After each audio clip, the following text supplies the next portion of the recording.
Se nitkellmu dwar id-dnub u l-maħfra mid-dnub. Għalhekk għażilna talba illi kiteb San George Preka fejn nistqarru li aħna wkoll parti minn dinja li hija imħabta mid-dnub. Imma għandna fiduċja f'Alla li xorta waħda jibqa' jħobbna minkejja il-waqgħat tagħna. U Alla ta' kobor infinit li tassew tirreżisti lis-supervi u tagħti lill-umli il-grazzja tiegħek.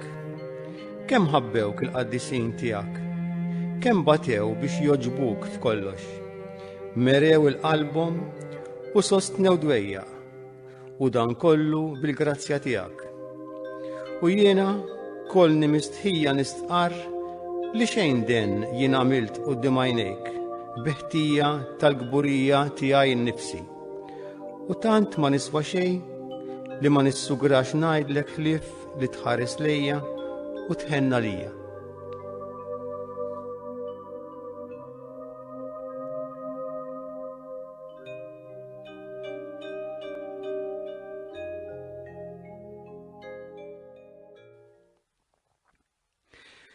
Fil-ħajja aħna namlu għażliet il-ħin kollu. X'se nixtru, x'se nsajru, fejn se mmorru, fejn se nsifru, x'libsa se nfasslu jew se nixtru, u liema qudiesa se nisimgħu. Imma kull wieħed u waħda minna għandna l-aqwa deċiżjoni li qed nieħdu, jew forsi diġà ħadna. Dik jekkux se nażlu lil Alla jew ma nażluhx. Kemm f'ħajjitna, kif ukoll fil-ħajja l-oħra, fi kliem ieħor. Jekk irridux ngħixu b'mod illi Alla jkun il-mistieden f'ħajjitna, jew li nażlu li ngħixu mingħajru, qisu Alla mhu xejn għalina. Biex inkunu iktar ċari, jekk irridux immorru l-ġenna, jew x'imkien ieħor fejn Alla ma jixtieqniex li nkunu, u naħseb li jekk nirraġunaw xi ftit lanqas aħna ma rridu nkunu hemm. U jekk l-għażla tagħna ma tkunx tajba, nkunu ħlejna ħajjitna. Nkunu għamilna l-ikbar żball. Mhux fuq il-kulur ta' biċċa drabb, jew l-istil ta' żarbun, jew fuq xi biċċa art li nnegozjajna, imma fuqna stess. Għaliex aħna nibqgħu għaddejjin fuq dak li jiġri lin-nies is-sabiħ u l-ikraħ tagħhom, imma meta xi ħaġa tmissilna hemmhekk l-istorja tkun differenti. Imma tajt possibbli li hawn min ma jażilx lil Alla, mhux kulħadd irid igawdi, mhux kulħadd irid imur il-ġenna, mhux biss possibbli, imma d-dnub immarka l-istorja tal-bnedmin. Dik ta' Adam u Eva hija storja tagħna lkoll. Imbagħad kompli Abel u Kajin u l-bqija tal-istorja. Kuljum naraw madwarna imġiba li tirrifletti d-dnub. U b'konsegwenza naraw vittmi ta' għejra, ta' mibeda, ta' serq, ta' tfarrik ta' familji. Ħafna mill-aħbarijiet li naraw u naqraw iġibuna f'sensina li d-dnub qiegħed hemm. U mhux qiegħed fil-bot. Inħossuna qed ngħixu miegħu. Imma x'inhu huwa d-dnub? Dnub ifisser li ma tolqotx il-mira. Da ma jfissirx illi meta wieħed jagħmel id-dnub sempliċiment mosservax ir-regoli tal-liġi ta' Alla fid-dettall tagħhom, imma jfisser li ma weġibx għal patt ta' Alla, għall-istedina kollha mħabba ta' Alla, illi fassal għalina triq tajba u aħna għaddejna minn triq oħra. Hemm ħafna espressjonijiet fil-Bibja bħal din li Alla wassal permezz tal-profeta. Jiena rajt kif inti dniebt kontra Alla. Inti diġà dort lem mit-triq li Alla wrik.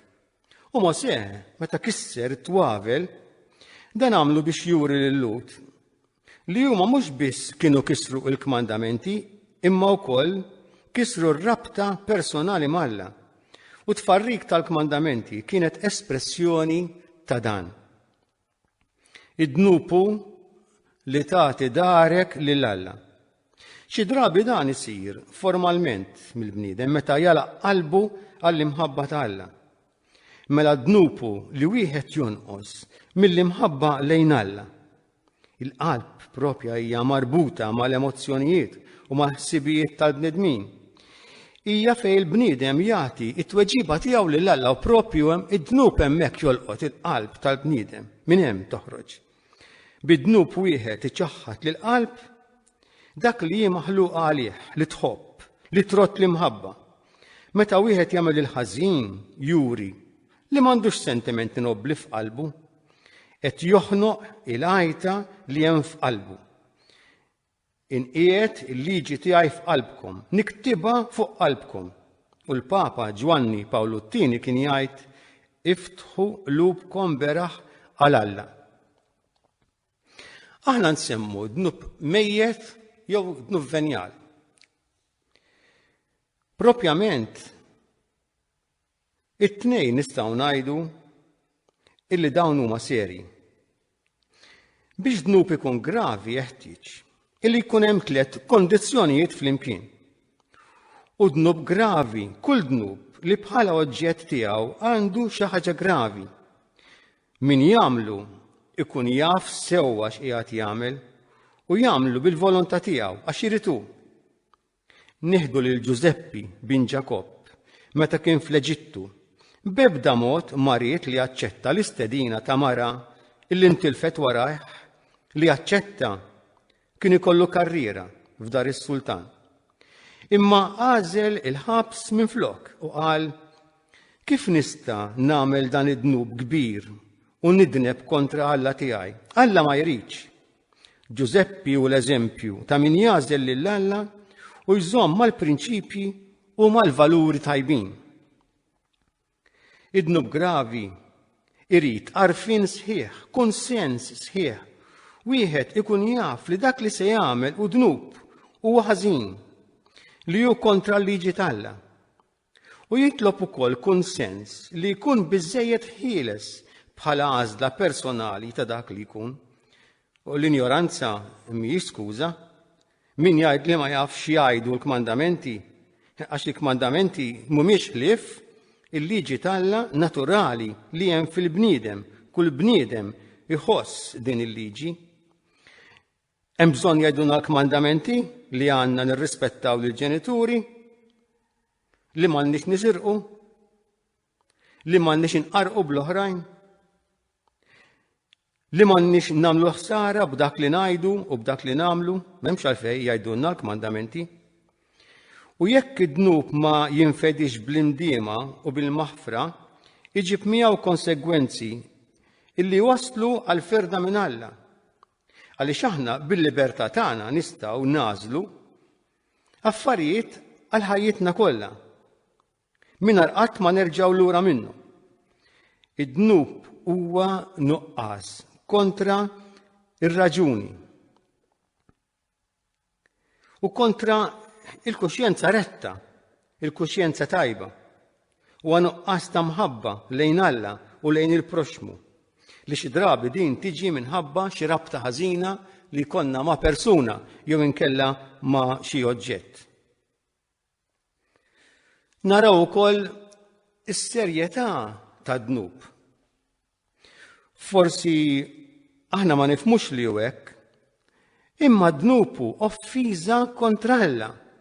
Nisma' l-Bibbja, kontrik biss jiena dnibt u għamilt dak li hu ħażin f'għajnejk. Id-dnubu mħabba lejn anfusna li twassal sal-istmerrija tal-Alla ma jimpurtanix minn Alla. U b'din l-imħabba ta' anfusna, id-dnub qiegħdna l-kollox kontra l-ubbidjenza ta' Ġesu, ubbidjenza li waslitu sal-ikbar imħabba li wieħed jista' jagħmel li jagħti ħajtu għall ħbieb tiegħu. U Ġesu jurina s-serjetà ta' dnub. Dir-realtà ta' dnub jurijinna fil-lejla qaddisa tal-aħħar ikla tiegħu, l-aħħar ċena. Kienet lejla mibnija fuq l-imħabba, meta Ġesu għamel talba tas-sew sabiħa. Natikom kmandament ġdid li tħobbu lil xulxin bħalma ħabbejtkom jien. Hekk għandkom tinħabbu bejnietkom, min dan jarfukom li intom dixxipli tiegħi jekk tħobbu lil xulxin. U fil-qalba ta' din l-ikla Ġesu qal waqt li ħal ħobs f'idejh u ratti l-ħajr u qasam u tom il-ħobs, dan u ġismi li ġie mogħti lilkom. Imbagħad ħal kalċi, ratti l-ħajr, tajulhom u qal ixorbu minnu l-koll għax dan huwa demmi. Id-demm tal-għaqda ġdida li x-xerret tal-kotra għal-maħfra tad-dnubit, għal-maħfra tad-dnubit. Dan huwa wkoll spjegat f'dak li kien miktub minn Iżajija.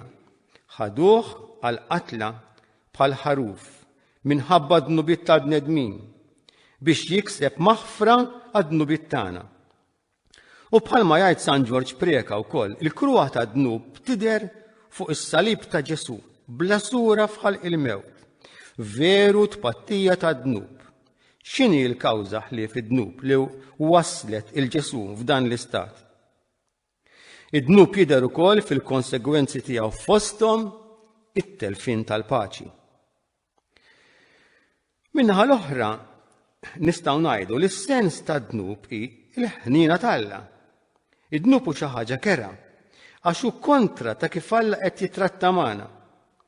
Il-Vanġelu stess huwa rivelazzjoni f'Ġesu Kristu tal-ħajja ta' Alla, tal-imħabba tiegħu għall-bnedmin. L-anġlu ħabbar lil Ġuseppi. Inti issemmih Ġesu għax hu jsalva l-poplu tiegħu minn dnubithom. Hekk ukoll l-Ewkaristija, is-sagrament tal-fidwa. Dan huwa demmi, id-demm tal-patt li jxerret għall-kotra għall-maħfra tad-dnubiet. U propju fil-passjoni illi Ġesu jirbaħ id-dnub. Għaliex fl-aħħar mill-aħħar id-dnub irid jintrebaħ. U Ġesu fil-passjoni juri il-vjolenza tad-dnub fil-ħafna surijiet tiegħu. In-nuqqas ta' fidi, il-mibeda, iż-żebblieħ tal-kapijiet tal-poplu, l-emil-ġifa ta' Pilatu, l-kefrija tas-soldati, it-tradiment ta' Ġuda u ċ-ċaħda ta' Pietru. Iżda f'dan il-mument ta' dlamijiet hemm ukoll is-sagrifiċċju ta' Kristu li sarajn li dejjem tnixxi għal maħfra ta' dnubiet. U Ġesu naraw aħna anke fil-pitturi illi fil-waqt li min qed isawtu huwa disprat b'wiċċ irrabjat, naraw li Ġesu jibqa' seren, jibqa' kalm, jibqa' sabiħ, avolja sfigurat. Hawn min jipprova jikkonvinċu ruħu illi l-kuxjenza ma qed tgħidlu xejn. Imma l-kuxjenza hi bħal triangolu li hemm ġofrina li ma jiċċaqlaqx meta qed ngħixu tajjeb, imma jiċċaqlaq meta nagħmlu l-ħażin u bekk il-ponot iweġġawna. Imma jekk nibqgħu fil-ħażin, il-ponot ma jibqgħux inigżuna għaliex isiru tondi u ma jweġġawnix. Aw min qatel u mar jiekol, jew mar jagħmel xi biċċa xogħol. Id-dnub jagħmel ħsara lill-komunità u firda mill-oħrajn. Aħna l-koll u liet ta' missier wieħed. Hekk naqraw, il-ħajja ta' kulħadd tiegħi. Il-ħajja tal-missier bħal ħajja tal-iben it-tnejn huma tiegħi. Id-dnub idajjef fil-komunità. Għax aħna membri tal-istess familja, hawn min forsi jiftakar l-istraġi fl-istazzjon tal-ferrovija ta' Bologna fl-Italja.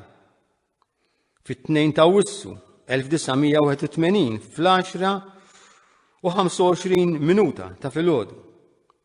Kien hemm ħafna nies jistennew lil ħbieb tagħhom il xi ħadd li jiġi minnhom f'daqqa waħda is-sala tisplodi u jmutu 84 ruħ ta' kull età, xjuħ, tfal imqabdin ma' ommijietom, X'inhu li jwassal qalb il-bniedem biex tkun daqshekk blaħniena?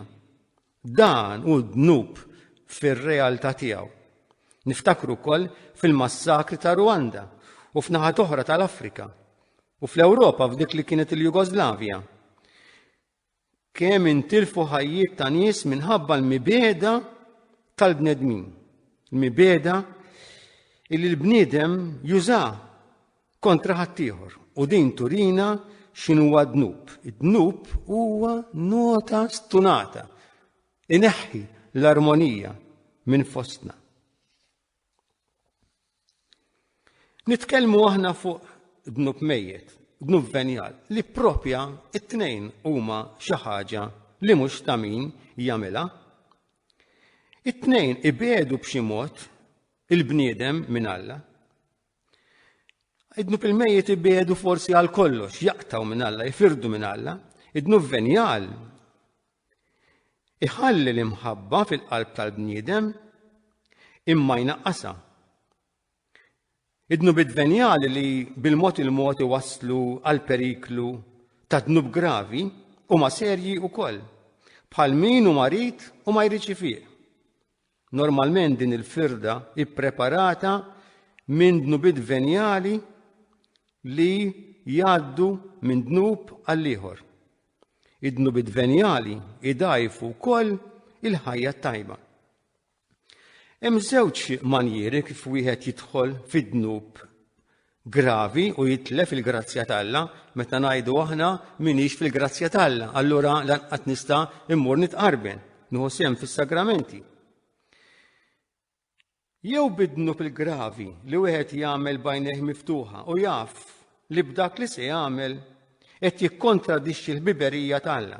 Madankollu jiddeċiedi illi jagħmel dan l-att.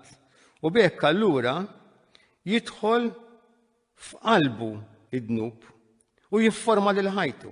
Dak huwa dnub ngħidulu mejjed, aħna fil-fatt huwa dnub li joqtol.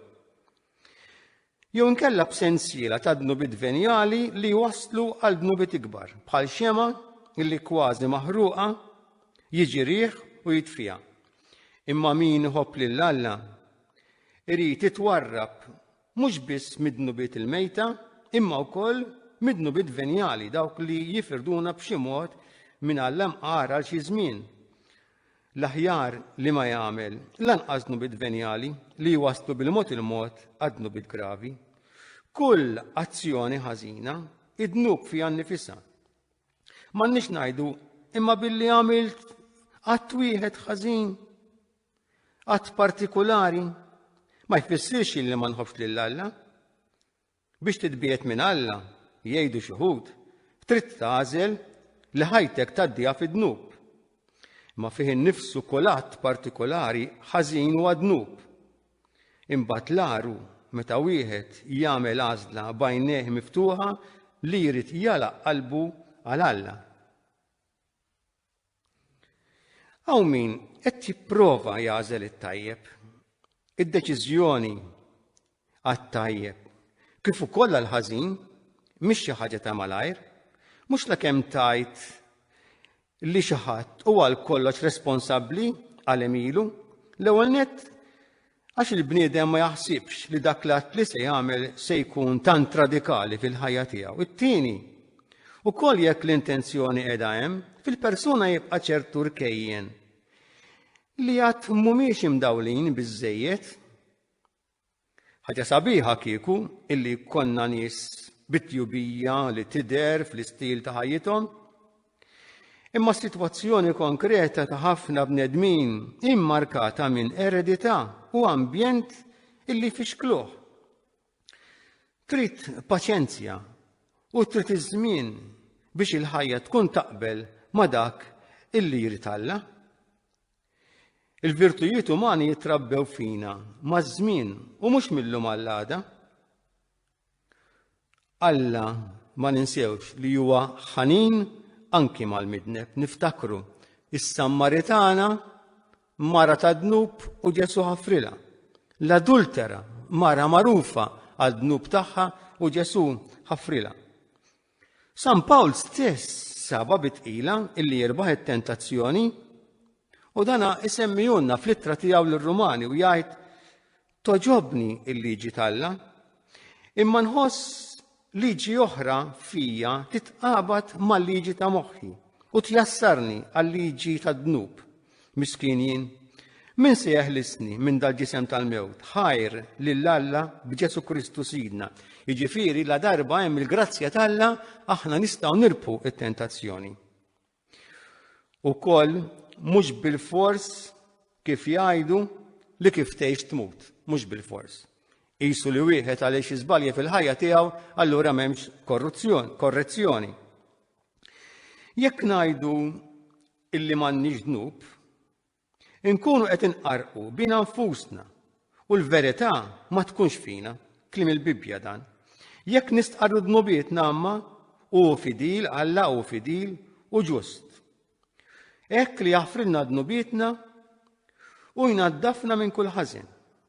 Kif jgħid San Pawlu ukoll fejn kotor id-dnub kotrot fuq li kotrot il-grazzja. Alla kif jgħidu jaf jikteb dritt fuq il-linji mawġin tagħna. U għalhekk wara kollox hemm il-konverżjoni.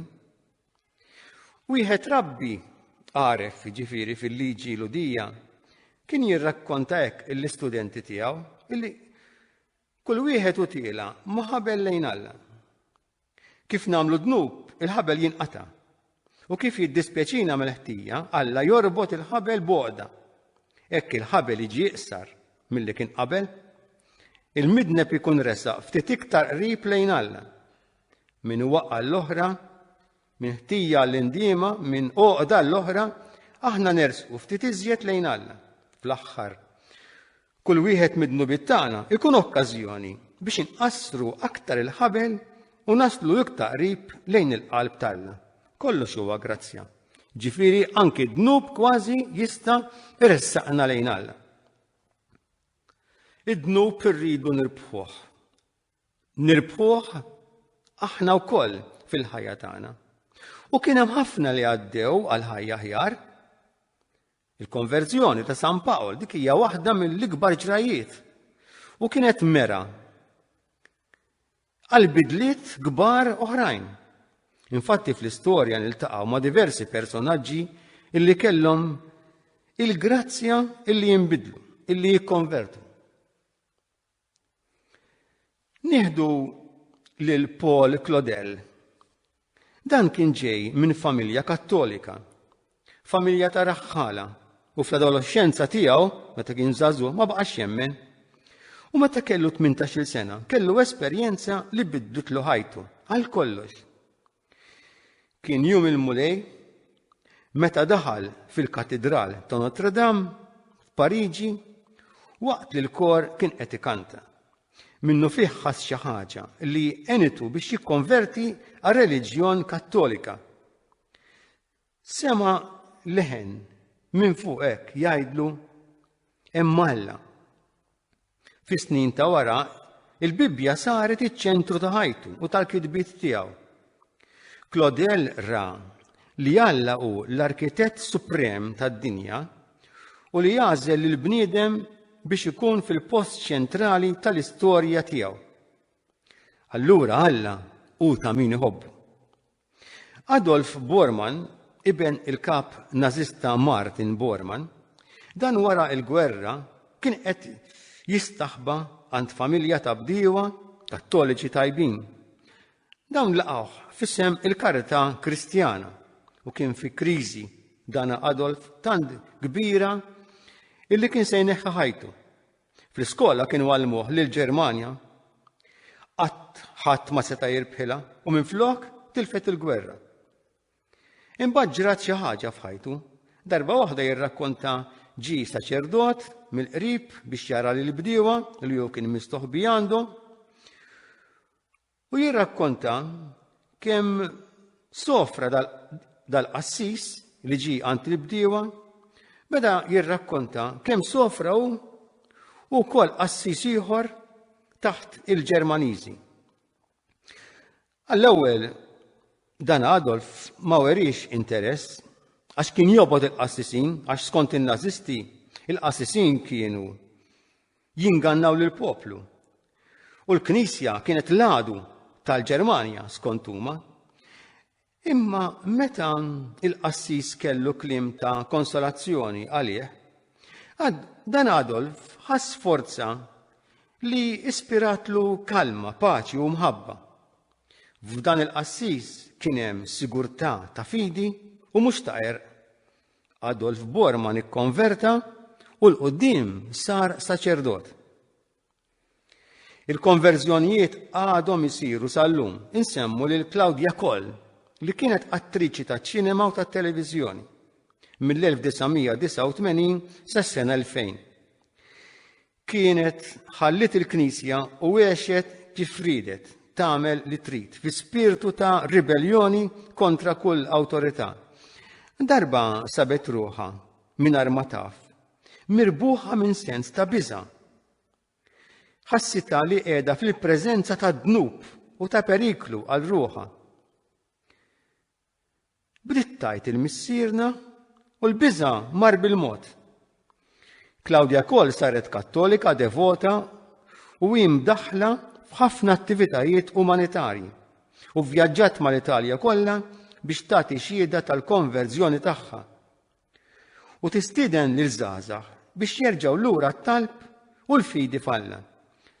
Fl-2006 tat xhieda qawwija f'servizz ta' fejqan qaww f'Malta.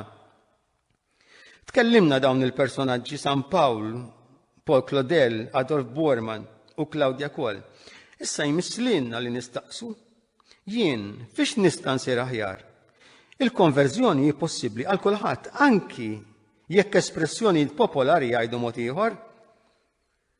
Mhux bil-fors li min jitwiled kwadru ma jmutx tont u li d-drawwa li titwiled fina il-kefen biss ineħħiha jew li l-ġurnata minn filgħodu turik. Dawn huma espressjonijiet illi ma jgħoddux għad-dnub u għall-konverżjoni. Għaliex hija possibbli illi aħna insiru aħjar. U allura tajjeb li nirrakkontaw storja ta' xi ħadd illi fl-aħħar ta' ħajtu resaq lejn Alla. Din istorja li rrakkunta qassis Spanjol u jgħid illi darba ġew għalija malajr raġel qed imut u rid qassis u minu u mort. Għall-ewwel ma ħallewniex nidħol qatt ma daħal qassis hemmhekk u ħarsu lejja b'suspett u mibeda. Kien hemm raġel fis-sodda, raġel kbir. Il-qrara tiegħu kienet qiebsa bil-kemm stajt nisimgħu. Kienet qrara twila, kellu ftit minuti ta' ħajja u rrid jgħidli xi ħaġa oħra. Kien għajjien u jonfoħ. Kien ilu ma jqer 40 sena. Naħseb tistaġeb għaliex sejjaħ tal-qassis. Jien ma ċejn, ridtu jkompli. Meta ommi kienet qed tmut, u issa qassis ma setax jisimgħu iktar.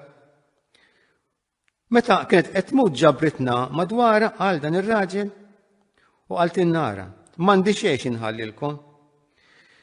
Imma għamlu dak li se ngħidilkom. Għajdu 3 sliema u qaddisa kuljum qabel tordu. U jien hekk għamilt. Ir-raġel kien jolfoq u jgħajjad u jien għadthom hekk għamilt. Miet jitkellem u jien għadthom. Mela talba żgħira kienet biżżejjed biex dan ir-raġel jikkonverti fl-aħħar ta' ħajtu. Mela nagħmlu kuraġġ.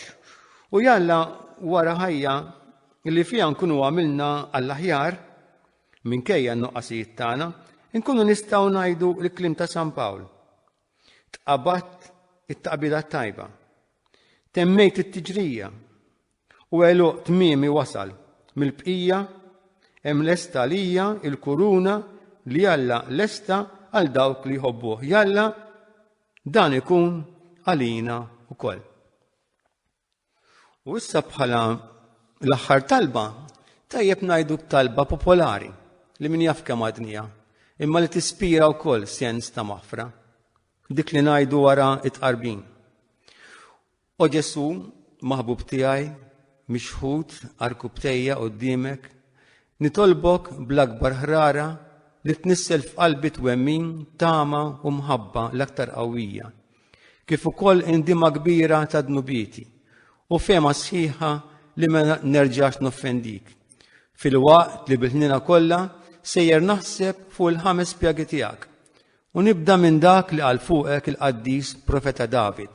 Nifduli idejja u riġlejja u għaddewli għadmi kollu.